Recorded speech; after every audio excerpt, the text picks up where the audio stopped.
Our guest today is Grant Bentley from Melbourne, who has been working and studying in various fields of natural therapies since 1987.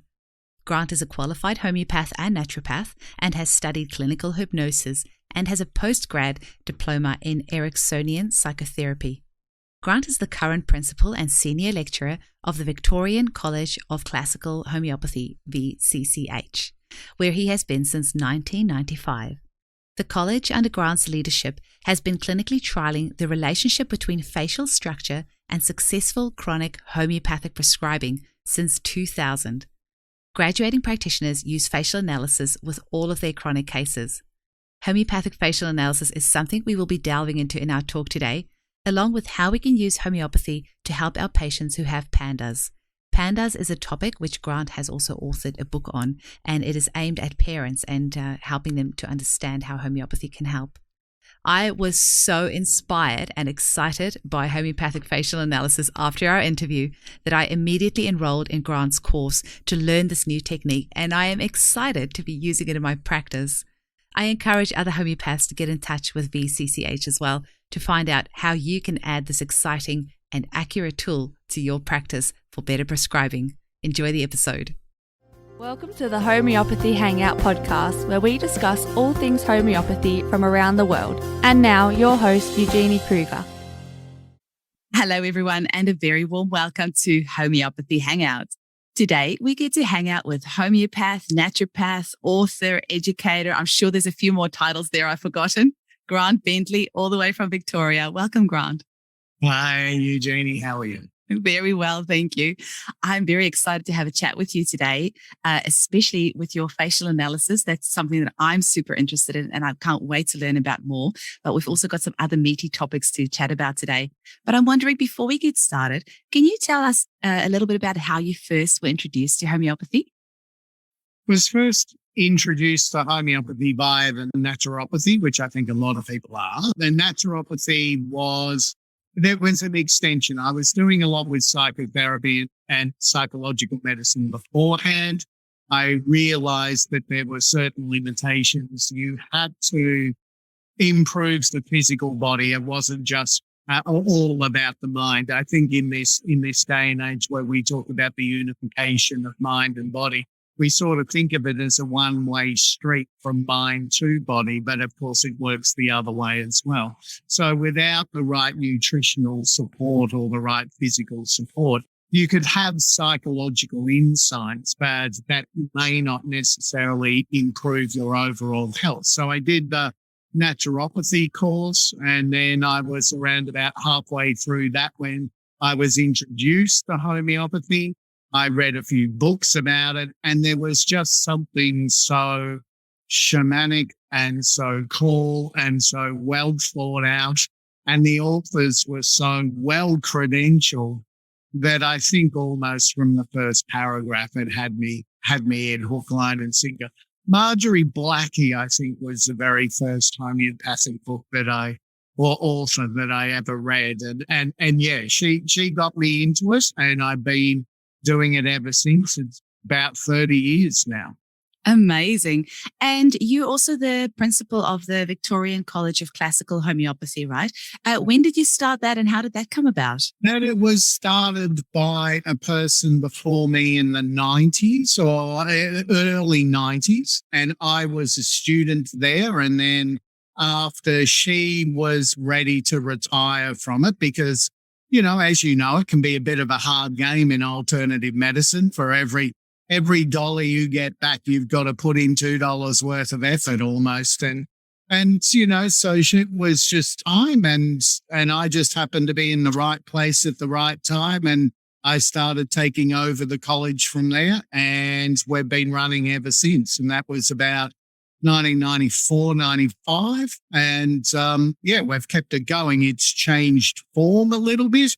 It's gone from a bricks and mortar college, first in Blackburn, then in Mitcham in Melbourne. It's totally an online college now. It's wonderful that we can do that these days. It really does. It's very handy for somebody like myself over here in Perth, sitting there and drooling about that facial analysis course that you've got on your website, and so excited to get cracking into that. Speaking of facial analysis, How did you get into that? And can you tell our listeners a little bit about it? Because one of the things I try to do with this podcast, because it is for the general public, I want to show them the smorgasbord of tools that we have as homeopaths to be able to help people. It literally feels like we can never run out of options to help our clients. And facial analysis is another way of doing that. And it's something we've never talked about on this podcast in all 50 odd episodes.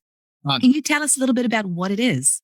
Yeah, of course. Like most practitioners, look, by the time I became a practicing homeopath, I already had a number of strings to my bow. And the problem that I found for me, I'm not saying it's everyone's story, but the problem that I found for me was that homeopathy was a little too hit and miss.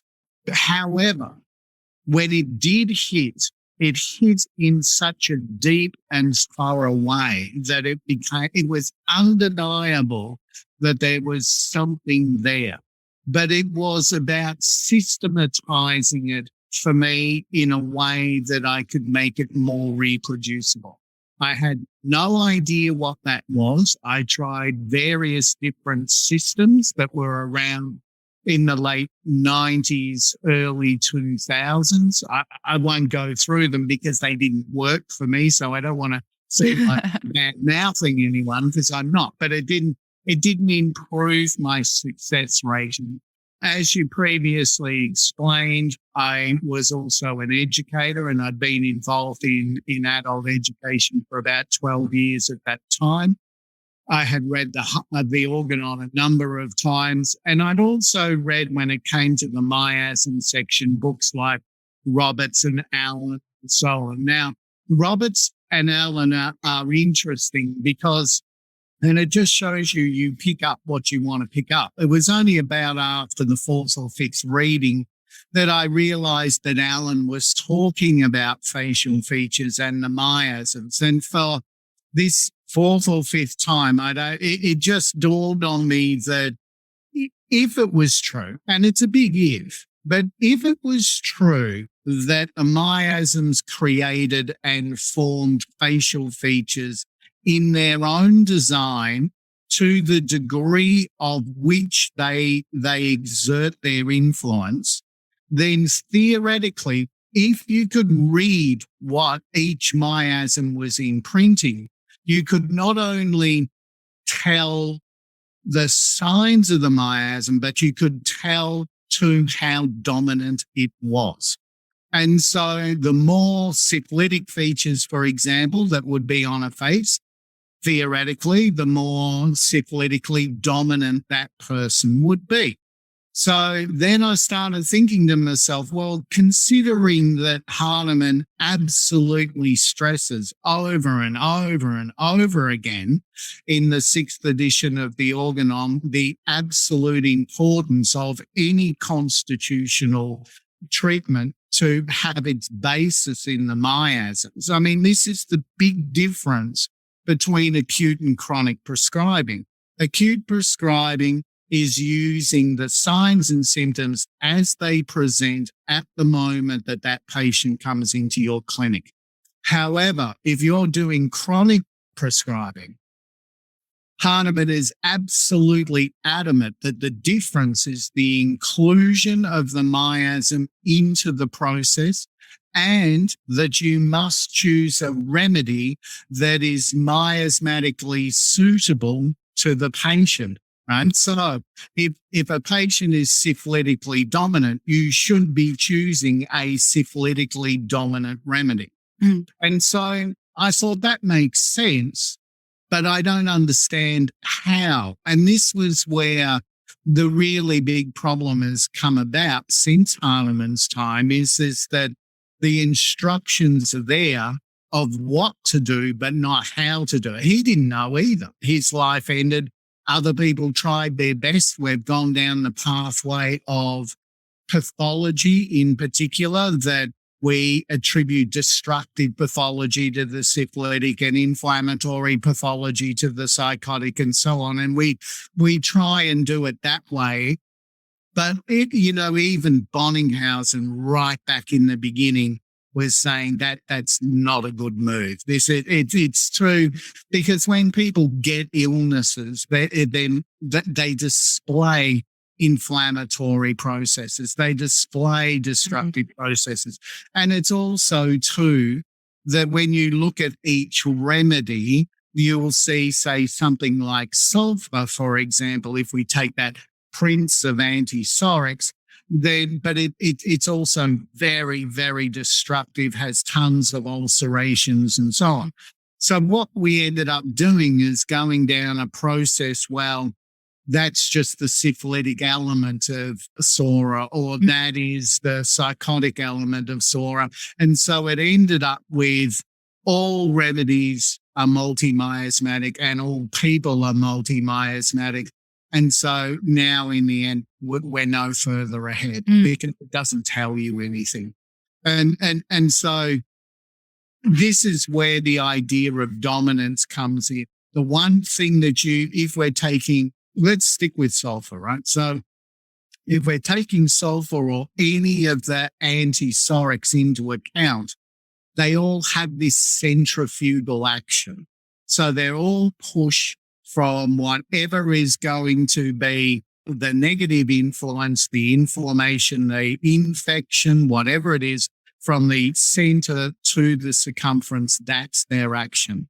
So what Hahnemann's sort of talking about is that all of this centrifugal action or outward motion becomes really dominant when you're looking at a miasm. Now, what we do, or what we're meant to do, is select a medicine for that same dominance that's in the remedy to the patient. So if I figure out that you're psorically dominant, then a remedy like sulfur will help, because what it's doing now is just doubling up on your own vital force, and its attempt to try and stabilize itself.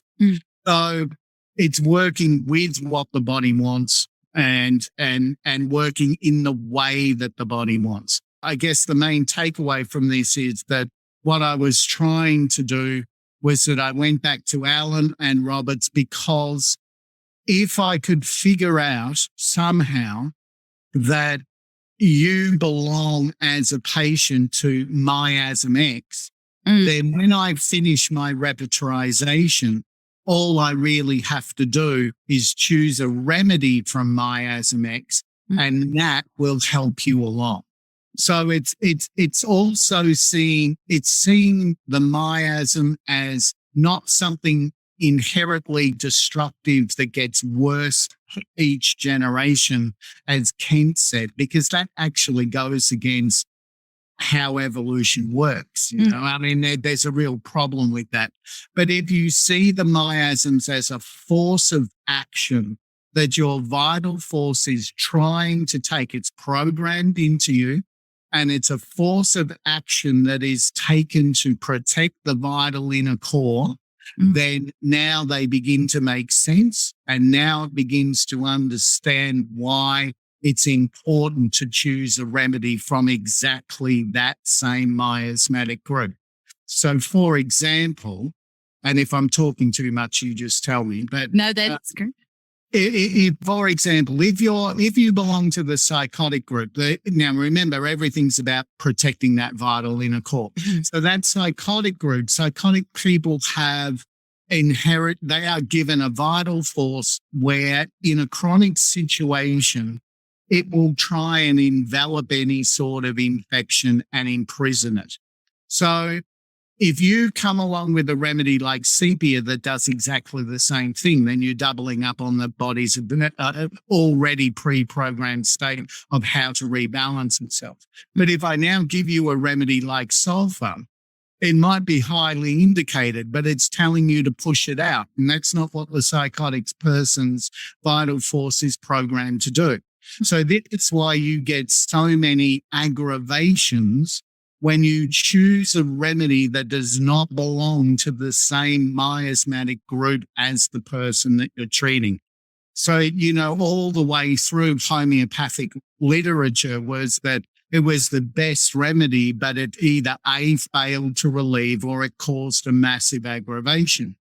And that's come up with thousands and thousands of arguments as to why that would be so. But my argument, or at least my explanation as to why that's so, is really simple. Your body is programmed, in this case, to encapsulate and imprison.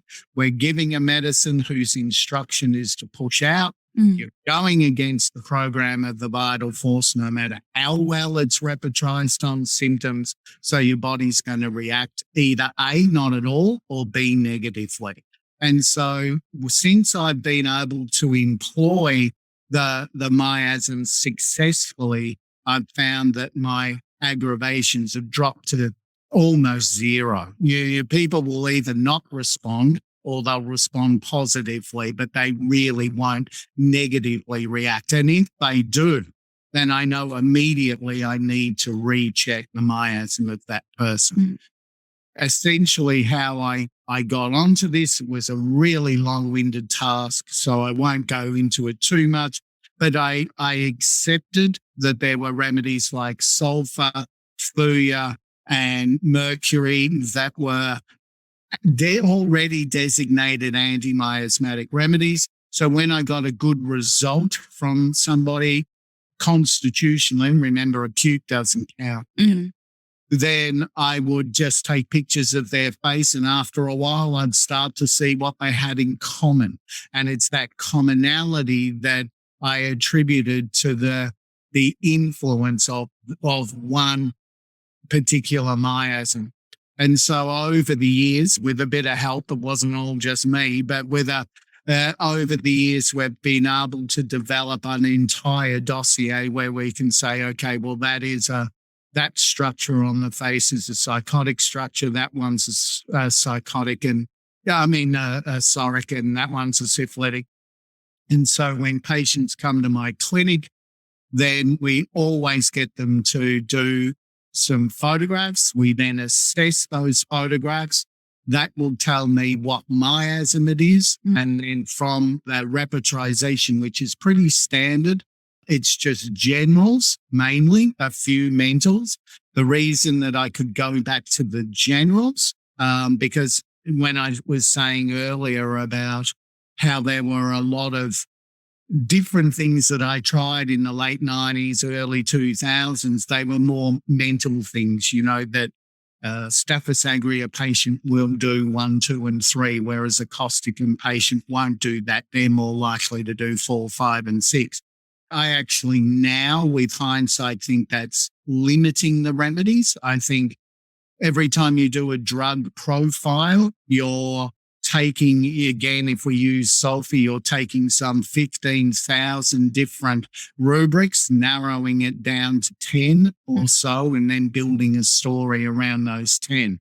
Doesn't mean that the story around those 10 are wrong, but it's definitely incomplete. So one of the things that I've learned to do along the way is unlearn the training of remedy profiling, and I just go back to the generals. Under normal repertorization circumstances, you wouldn't be able to do that, because if you're doing, I don't know, worse for sweets, worse at night, worse when the wind blows, worse for a full moon, and worse for something else, you end up with about 60 or 30, 30 to 60 remedies. So this is why people homeopathy went down that pathway of trying to individualize a bit more, because the generals just give you too broad a picture. But the thing with the facial analysis, I can cut that, even if it's 70, I can cut it by 7 and bring it down to 10 straight. Wow. So you're going to have to give because I think the homeopaths that just listened to you had their minds just blown, just like I did. I just had such a big bomb explosion in my head when you were talking about aggravations and how you have to have the remedy that matches that miasm. But I think our general public is going, what is he talking about? But I wonder, with the facial analysis, can you give them like a couple of little takeaways? So just to prime their interest. So for example, if somebody had a frown on the right eye or a dimple on the left? Or can you give some examples, and then what sort of things you would look for, and then just a couple of remedies that might match, just to tease our audience? Yeah, sure. So what we do is we get around about 5 to 7 pictures. I can't even remember now. I've done it that many times. I have to stop to think about it. But we do a front-on picture, just no smiling. And what that's all about is now it's all about sizes, shapes, and angles. The first thing to understand, and I want to get this right out there, it is not about any kind of prediction, and it's not about any kind of face reading. I don't understand your character. I don't know anything more about you than what you look like. It's also not about appearance. So it's not about pretty people belong to this group and not so pretty belong to the other. It nothing to do with that. It's all about shapes, sizes, and angles.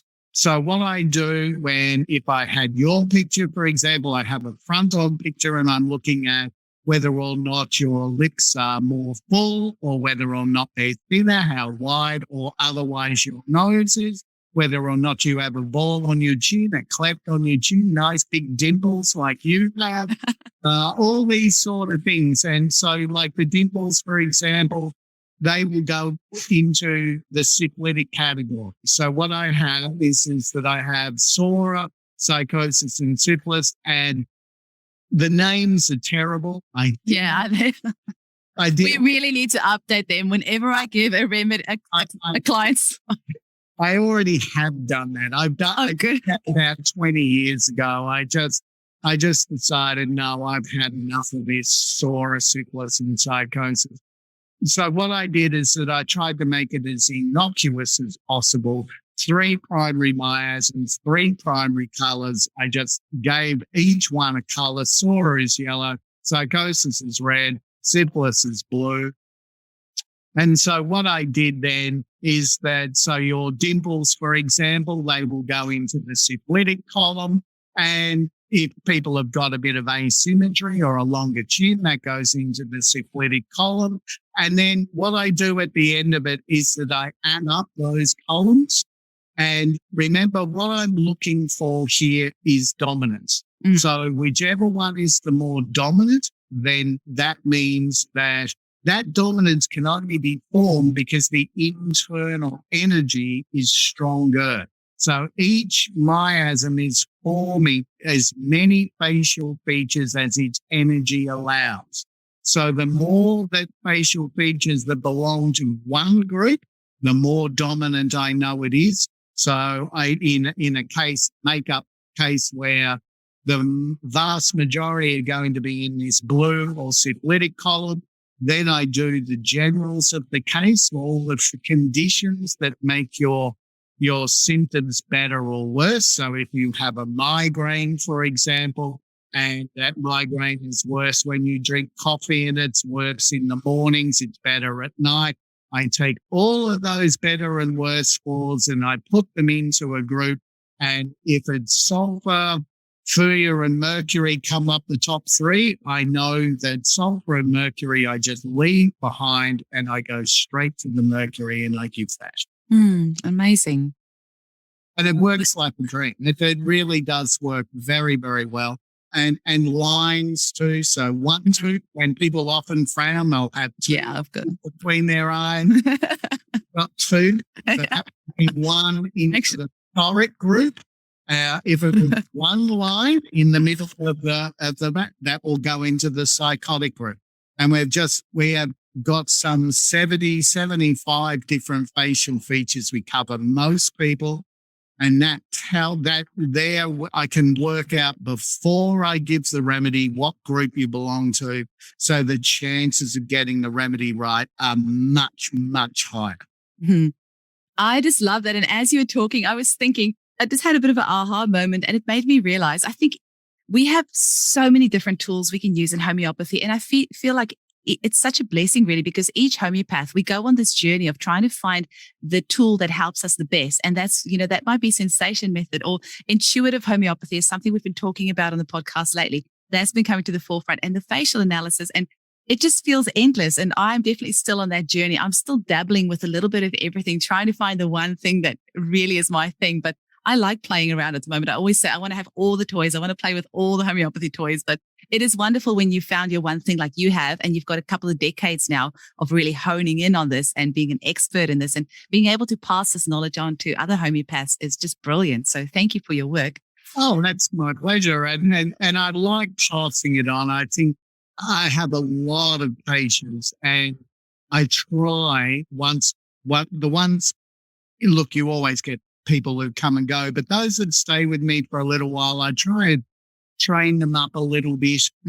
So what they do is that, I've even had patients come back to me and they'll say, okay, this happened during the week, and this, there was a great, because I treat with pandas, and pandas is the very up and down. But it's, this flare took place, and I'd panic, but then I just thought, okay, what would Grant say? And then they'd go ahead and they'd do it. And sure enough, they'd get these results. It's very, very easy to use.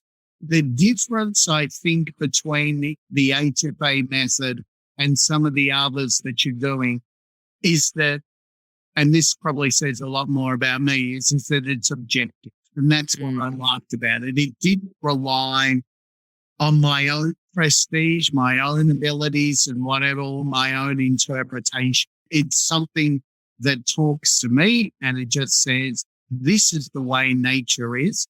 We're natural beings. Read it and go with it. Don't try and be better than nature. Just go with nature. And so in that sense, I find it very grounding. I didn't like so much the interpretative stuff. It just didn't suit me. Not necessarily because I wasn't good at it, but it's just that. Just a style. It's just a different style. Right, the chances of being right or wrong are still, they're 50-50 for me.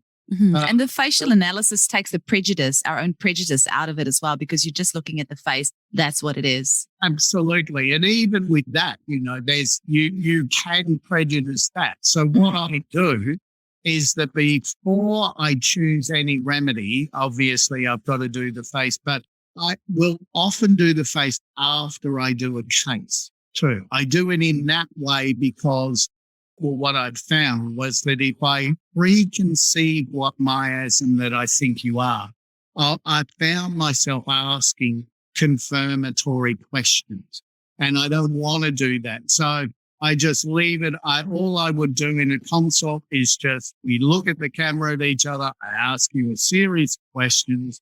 And then afterwards, once I've got that information, then and only then will I think about doing the facial analysis, because I don't want to be unprejudiced. I don't want to be prejudiced. I'm completely unprejudiced. Mm. Now, Grant, you very quickly touched on the Pandas before. Now, you've written a book about this as well, Pandas Reaching Out, a Natural and Homeopathic Approach. Is that more for, I haven't got a copy yet. Is that more for practitioners or for the general public? It's really for the general public. It's really just describing what homeopathy can do. And I think it's giving a little bit of commonality to the whole Pandas thing, because I think when Pandas strikes the family, it can really throw them in disarray, and they can over panic a little bit because they wonder whether or not their child is actually losing their mind. They wonder if they're ever going to get their child back. So essentially it was, I don't know how many people would be under my care at any one moment with Pandas, but probably 250 at any given minute of the day.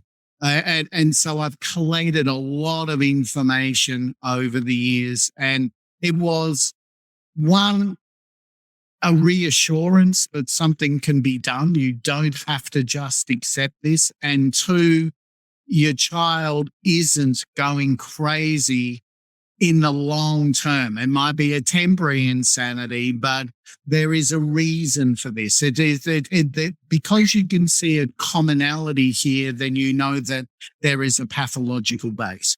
Mm-hmm. The more individualized perhaps, but then you might be starting to get a bit suspicious. But when so many Pandas kids will flare every time they get sick, or flare every time there's a full moon, or they'll start OCD behaviors, or they'll start rages that they can't control. I guess the primary one I wrote the book, was to let the parents know that this is to do with brain inflammation, and this is to do with, you need to understand an energetic response. I think homeopathy has such great success with Pandas.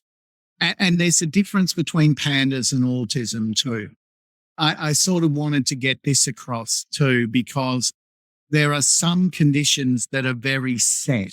You know, if you look at a Down syndrome, or what we used to call in the old days a retardation, which is all under the umbrella of an autistic spectrum diagnosis. But I almost have to get people to redefine ASD because it's so broad. It's hard. If you get into that sort of Down syndrome retardation model, I mean, we can do some peripheral things, but we can never undown somebody, you know, whereas Pandas itself is a condition where a child was completely normal, has either a strep infection or some other condition that inflames the brain. Generally, we think the basal ganglia, but you can't look at inflammation on an X-ray or an MRI, so it's hard to determine. But you can tell that because it affects both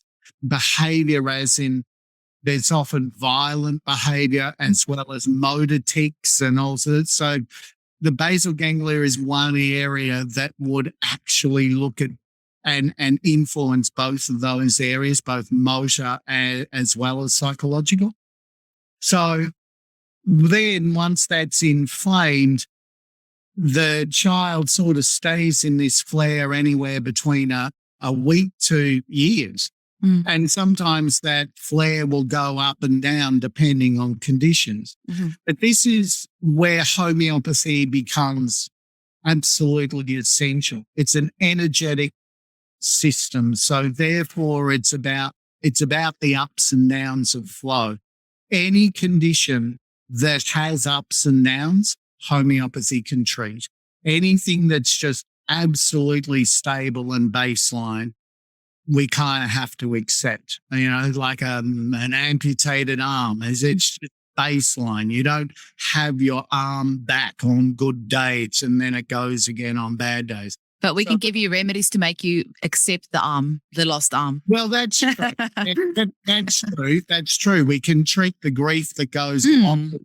But even when you're talking about that sort of grief, often that has its good days and its bad days too. So the more that there are good and bad flowing in there, then you know that it's energy responsive.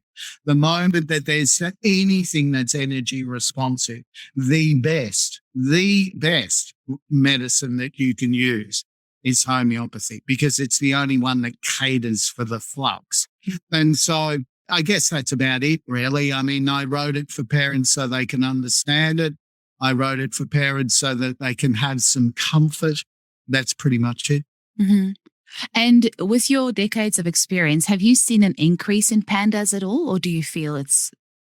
When I first started treating this, I had absolutely no idea what it was, to be honest. And my very first person said that, you know, my child's been diagnosed with Pandas, and the first thing that I had to do was get them to explain what that was, because I had really no understanding. Now, I don't know whether it's because Pandas is on the rise or whether or not it's because we now have a name to give a set of conditions and behaviours. I don't know which is which, but it certainly seems to be on the rise. I don't know why. I would love to know why.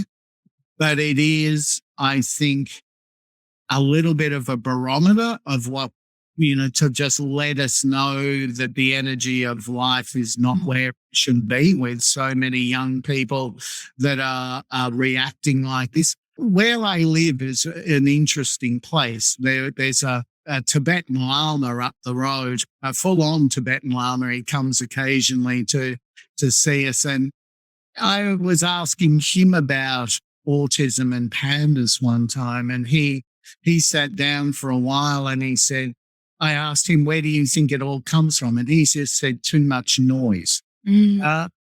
While that doesn't say much, you want to stop and think about that for a minute, because he could be really onto something. There's just too much frenetic, scattered energy that's going around. And maybe these kids are just reacting to it. I don't know. But it's a good enough reason. There's no other reason I can understand. I mean, you can go into sugar, you can go into pollutants, you can go into vaccination if you want. There's 1,000 things you could go into. The reality is that there is a bit of a problem going on, and we're trying to treat it as best as we can. Absolutely. I have only had a few cases of pandas in my clinic, and pretty much every time antibiotics have been used, and I have never has a client once said that it has been helpful.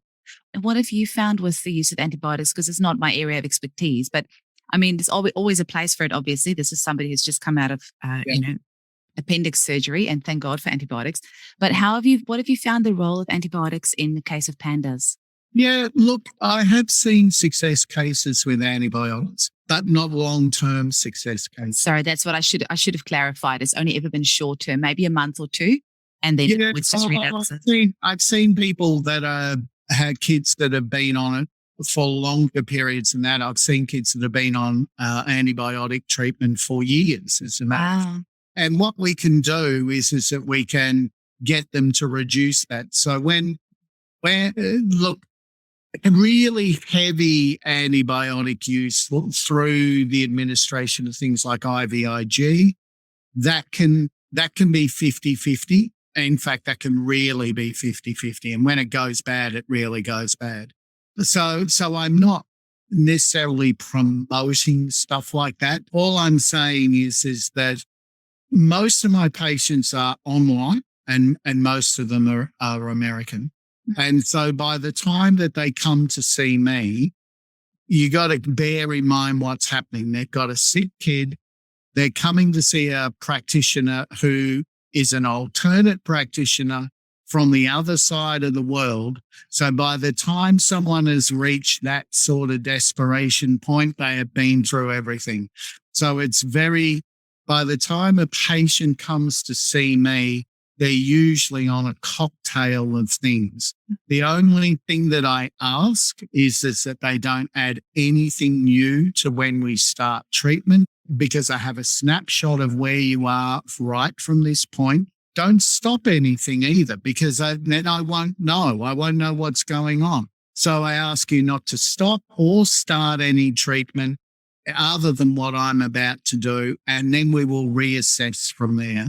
Over time, then if they're happy, I mean, some of these drugs are pretty serious because they're psychotic episodes that we're talking about. So that I do recommend that they go to their GP and have that managed as they come down. But others, like antibiotics, parents can start to withdraw that themselves.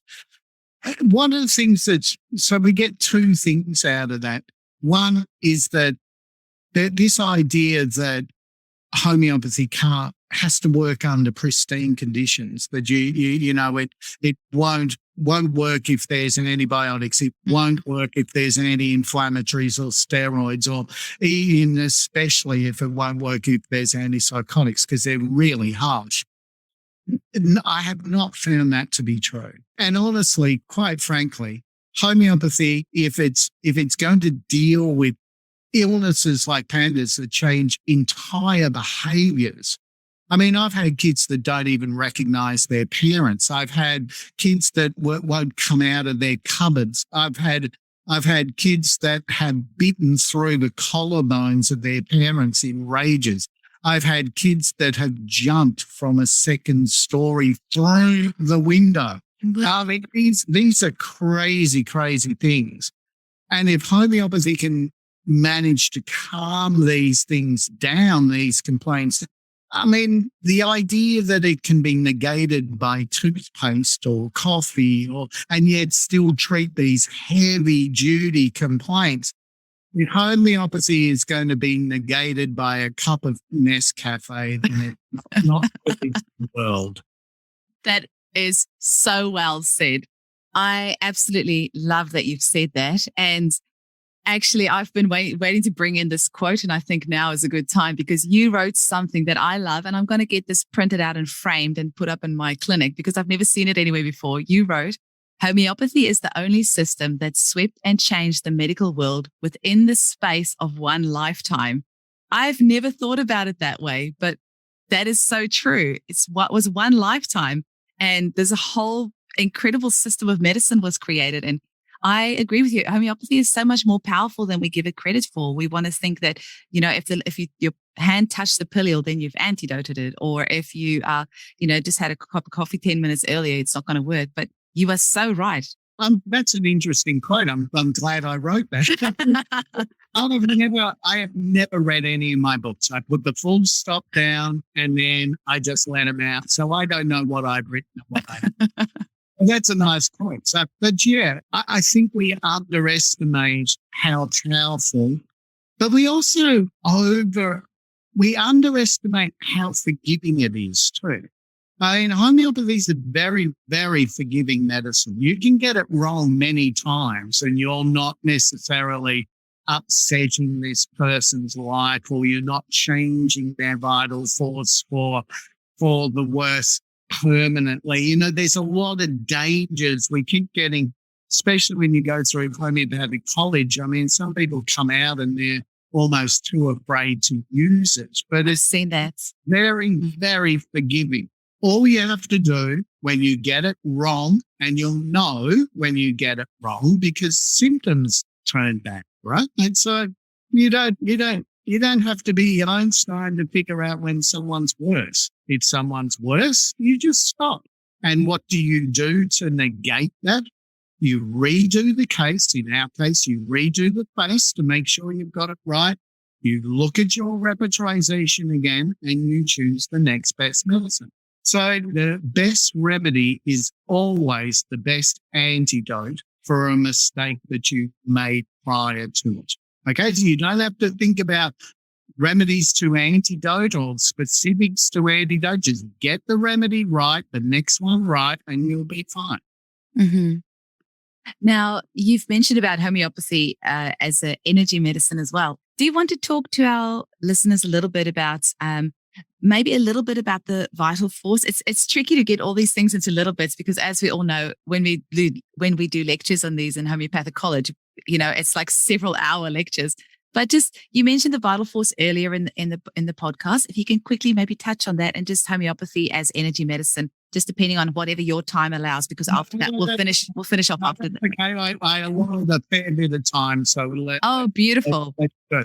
So yeah, the vital force is essentially, look, there has always been throughout history there's been materialists and there have been vitalists. The materialists say there is nothing more than what our five senses can perceive. The vitalists are saying, no, there is more than that. There is a part of us that is non-physical, and not only is it non-physical, it's almost the most central part of us. To quote that would be to look at things like thoughts and emotions have absolutely no physical basis. And yet they are the most interesting part of us. So when you look at just our physical bodies, yes, it's true that we can't just rip out one liver and put it into another person, but it's certainly not the most interesting part of us. How we define ourselves is usually via our intellect, our psychological and our emotional being. What we believe in, what we crave, what we don't like, the future we'd like to live. All of these things are non-material. You can't point to them and say, there they are. So the fact that they are non-physical, that non-physical part is what vitalists say make up life. But more than that, there are there's just a lot of experiments and a lot of indications that things like the mind don't even belong to the brain. I mean, things like out-of-body experiences or near-death experiences, or even things that are very common like deja vu dreams, where you go into the future and then suddenly you're in the present, remembering that in the past you dreamt of the future and the future is now. I mean, this sort of ability to be able to see in the future, bring it back. And this non-physical element is what vitalism is about. And Hahnemann talked about it as, he called it the vital force. It's the same as the qi and acupuncture and so on. So it's an aspect which is energetic or non-physical. And what we do in homeopathy is we make our remedies vital as well. And we make our remedies vital because we're trying to interact directly with that vital force. And so when things happen like a shock, and then that shock then filters down into the physical body, what a homeopath would say is the vital force was disrupted first, and then you get these flow-on physical effects. So the vital force is divided into a couple of different aspects, but essentially the aspect we're concerned with is it's a program that is designed to not only animate but look after the body. It is the information that tells the platelets to go to a particular area when you've cut yourself, right? It's the platelet, it's the knowledge. And that information, that knowledge body that is inherited is what Hahnemann talks about the vital force. And what our remedies do is that they go into when that information has been disrupted and they bring it back to its normal pattern and its normal cycle. So if you take chronic disease, if arthritis, if you start developing arthritis at the age of 50, it also meant that you didn't develop arthritis for the first 49 years. And so something has gone wrong with the program. If we can unprogram that program, then we should start to give you some relief. It's as simple as that, really. Mm-hmm. Grant, you have a way of explaining things that I've always known, but in a way that I've never thought about before. It's really lovely listening to you. Now, I'm just thinking if maybe, because I'm always, when I do these podcasts, I have these mothers in my head that are listening to this that have children. There's some imbalance there, and they are listening to this podcast hoping to find something that will help them, an aha moment, or maybe they're listening to it and they know a friend or a family member that's struggling with something.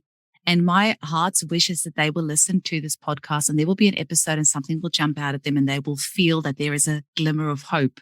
Yep. And then they will go and seek out a homeopath to work with. Have you got any final notes that you would like to say to families with children with pandas on what homeopathy can offer for them, or any bits of hope or any message that you want to get across to families with pandas? Look, the main message is that something can be done.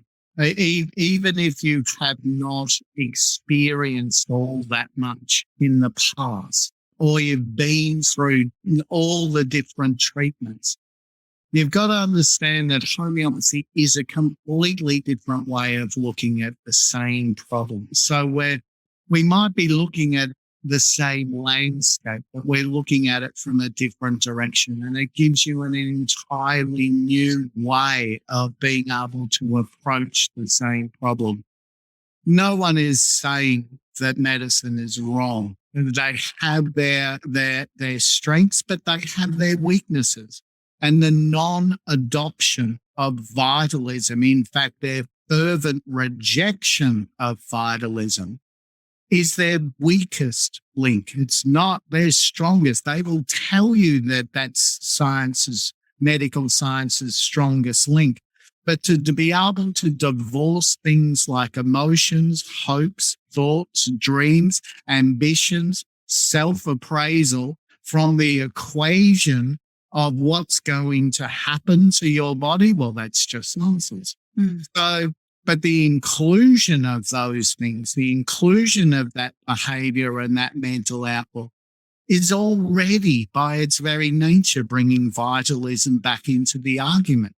So if you've tried a lot of non-vital medicaments and nothing has happened, then I'm with you. Please search it out. Search out people that have this different approach. And I can tell you firsthand through hundreds and hundreds of people that things can be done. They absolutely can be done. You notice I'm not necessarily saying I can cure 100%, but can I bring the temperature down on those symptoms that are occurring? Absolutely we can. How far down will depend on a whole range of things. It depends on diet. It depends on the stresses that are going on in life. It depends on the other family dynamics. There are other people that might have two pandas kids. One starts getting better, but the other pandas kids attacking the other one all the time, where you can already see an obstacle to cure right there. So I can guarantee that something can be done.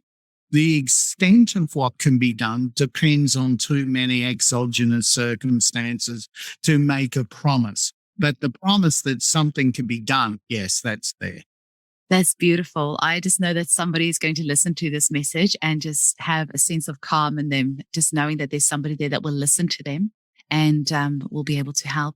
Now, Grant, where can people get hold of you? We will list it in the show notes as well, but how can people get hold of your work? And you've got 4 books as well. So where can they purchase these? Now, this is where I'm absolutely terrible at this. Well, I'll just put it in the show notes. You can put it in the show notes. And if the website is VCCH, Victor Charlie Charlie Horse, at, Victor Charlie Charlie Horse. .org. That's okay. I'll put it in the show notes. If they just go there, we've got so much. We have a site where we are trying to be as open as what we can. We share case notes. We talk people through it. We do. There is just hour after hour after hour of free information for anyone to search through. Amazing. So that's starting. And I found a few videos of you on YouTube as well. You're famous. That was for years. That's a younger version of me. Yeah, this for older ones. Well, Grant, it has been such a blessing to speak with you today. Thank you so much for helping these families, and thank you so much for sharing your knowledge with homeopaths worldwide as well. I really appreciate it. Thank you, Eugenie. That was lovely to meet you, and thank you for sharing your time. It's a pleasure. The Homeopathy Hangout podcast is produced by Eugenie Kruger Homeopathy.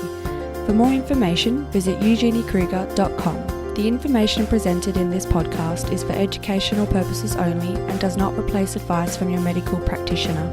Please read our full disclaimer in the show notes. Thank you for listening.